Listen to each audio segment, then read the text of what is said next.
पुराने जमाने की कहानी है। किसान डंडे पर 2 घड़ों को लटका करके सुबह सुबह तालाब के पास जाता था, वहां से पानी भर करके लाता था अपनी झोपड़ी तक। ये उसका डेली रूटीन था। और उसके जो 2 घड़े थे बड़े पुराने हो चुके थे। उसमें से एक घड़ा जो था वो फूट चुका था, उसमें से पानी रिसने लगता था। और किसान जब तक घर पर पहुंचता था तो 2 घड़े पानी की जगह सिर्फ 1.5 घड़ा पानी पहुंचता था।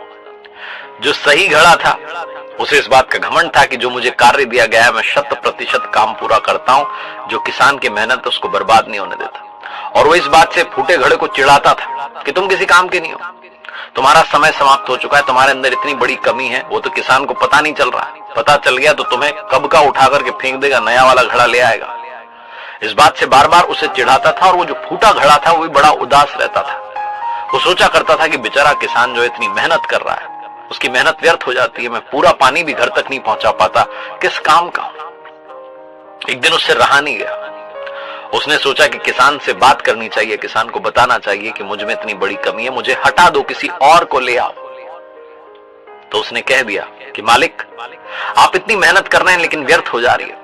आप 2 घड़ा पानी भर करके लाना चाहते हैं तालाब से सुबह सुबह, लेकिन मैं फूट चुका हूं, मुझ में से पानी रिसने लगा है।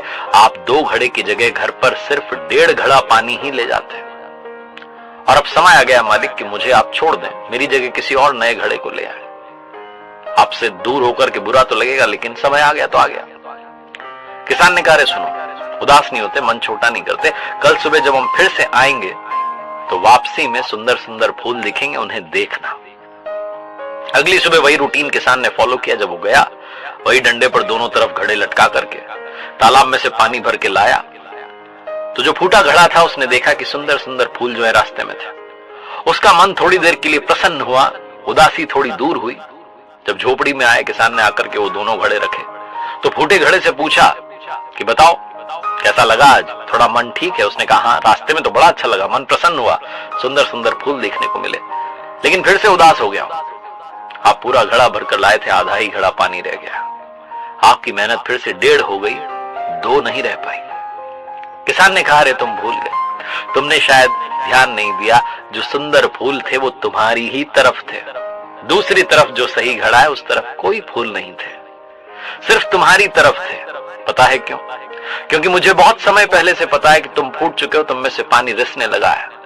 तो मैंने क्या किया, मैं बाजार गया, वहां से बीज लाया और पूरे रास्ते में, जब हम तालाब से झोपड़ी तक आते हैं, घर तक आते हैं, पूरे रास्ते में उन बीज जो थे उनको बो दिया। और तुम में से पानी रिसता चला गया। तुम रोज उन बीजों को सींचते रहे, पौधे बन गए, सुंदर सुंदर फूल आ गए। रंग बिरंगे फूल से वो पूरा रास्ता सज गया है। किसकी वजह से? सिर्फ तुम्हारी वजह से। मुझे तुम्हारी कमी पता थी, लेकिन मैंने उस कमी को ताकत बना दिया। कहानी उस फूटे घड़े की नहीं है, कहानी आपकी और हमारी है। इस दुनिया में कोई सर्वगुण संपन्न नहीं होता, कमियां सब में होती हैं। लेकिन अपनी कमियों पर काम करना शुरू कीजिए, उसे ताकत बना लीजिए। जैसे हैं खुद को स्वीकारना शुरू कीजिए, अगर कमी है भी तो उसे स्वीकार कर आगे बढ़िए और अपने जीवन को सुधारने पर ध्यान लगाइए। क्योंकि अगर आप ऐसा करेंगे तो फूटे घड़े की कीमत भी सही घड़े से कई गुना ज्यादा होगी। एक बार फिर से वही बात जो अक्सर कहता हूं, कर दिखाओ कुछ ऐसा कि दुनिया करना चाहे आपके जैसा। मेरी नई किताब को प्यार देने के लिए बहुत बहुत धन्यवाद। कर दिखाओ कुछ ऐसा बुक आप Amazon से या फ्लिपकार्ट से ऑर्डर कर सकते हैं, या आपके पास वाले बुक स्टोर से खरीद सकते हैं। अगर आप पर्सनैलिटी डेवलप करना चाहते हैं, कुछ